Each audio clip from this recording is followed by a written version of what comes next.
मासूम जंगली जीव जंतुओं का दुख, गुस्सा, डर और चीख पुकार सुनाता हैदराबाद का कांचा जंगल का ये वीडियो आज भी सोशल मीडिया पर चर्चा का विषय बना हुआ है। भारत जैसे विशाल देश में रोज तेजी से विकास हो रहा है और ये बात लाजमी भी है, लेकिन विकास के नाम पर हरे भरे जंगलों की बलि देना कहाँ तक सही है? ये सवाल देश के कई लोग उठा रहे हैं।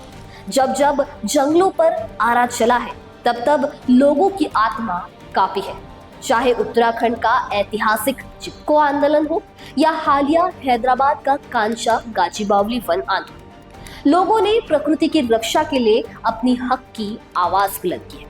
इस वीडियो में जानते हैं कुछ ऐसे ही आंदोलन और उनके पीछे की कहानी के बारे में जिन्हें आपको जानना बेहद जरूरी है। नमस्कार, मैं दिशा हटवार और आप देखना शुरू कर चुके हैं नवभारत लाइव। शुरुआत करते हैं हैदराबाद में 400 एकड़ में फैले कांचा गाजीबावली जंगल के साथ। हैदराबाद का फेफड़ा कहा जाने वाला ये इलाका इन दिनों सुर्खियों में छाया हुआ है। 1974 में हैदराबाद यूनिवर्सिटी को आवंटित 2300 एकड़ में से यह एक हिस्सा है। यह जंगल दुर्लभ वनस्पतियों, 233 पक्षियों की प्रजातियों और वन्य जीवों का आश्रय स्थल है। तेलंगाना सरकार ने इस क्षेत्र में आईटी पार्क बनाने की योजना बनाई और 19 जून 2024 को तेलंगाना इंडस्ट्रियल इंफ्रास्ट्रक्चर कॉरपोरेशन ने इसका प्रस्ताव रखा। 24 जून को सहमति बनी और जुलाई में इसे आधिकारिक रूप से ट्रांसफर कर दिया गया।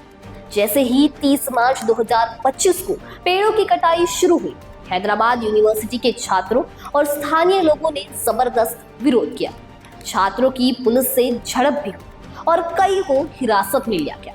इसके बाद छात्र संघ और सामाजिक कार्यकर्ता भी आंदोलन से जुड़ गए। हालांकि अब इस जंगल की कटाई पर फिलहाल के लिए रोक लगा दी है। बता दें कि इसके पहले छत्तीसगढ़ के हसदेव जंगल को काटने को लेकर भी लंबा आंदोलन चला, लेकिन परिणाम बहुत अच्छे नहीं रहे। 1,70,000 हेक्टेयर में फैले हसदेव जंगल के नीचे कोयले का भंडार मिला था। इसके लिए केंद्र सरकार ने माइनिंग की अनुमति दे दी थी। इसके बाद यहाँ के 9 लाख पेड़ों को काटने की मुहिम शुरू की गई।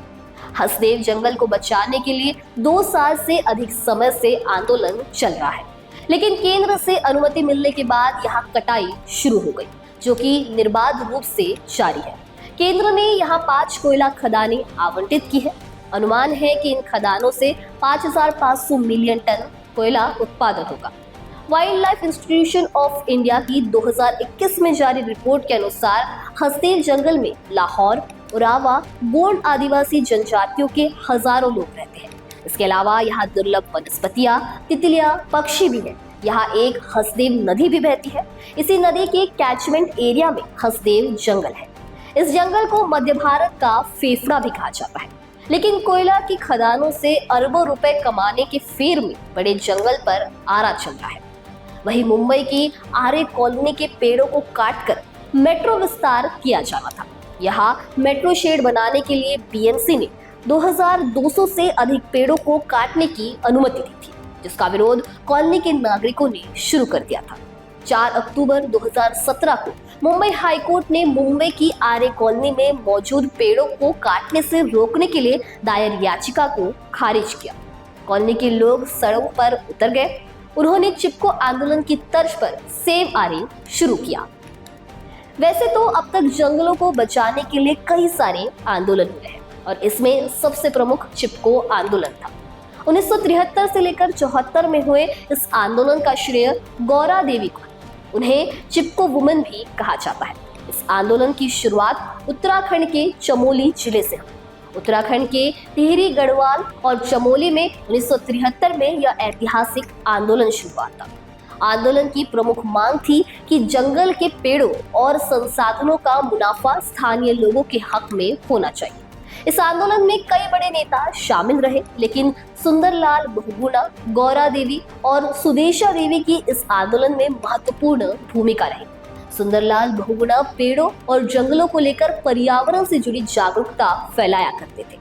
इससे लोग पेड़ों को गले लगाने लगे और पवित्र धागे बांधने लगे थे, जिससे उन्हें काटने से बचाया जा सके। जहां भी पेड़ काटने की सूचना मिलती, सैकड़ों ग्रामीण पेड़ों को पकड़कर खड़े हो जाते। इस आंदोलन के कारण ही 1981 में 30 डिग्री ढलान से ऊपर और 1000 MSL के ऊपर पेड़ों की व्यावसायिक कटान पर रोक लगा दी गई थी।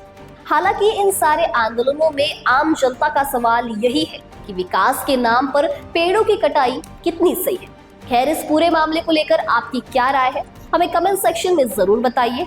वीडियो पसंद आया होगा तो इसे लाइक और शेयर करना ना भूलें और ऐसे ही तमाम अपडेट्स के लिए बने रहे नवभारत लाइव के साथ।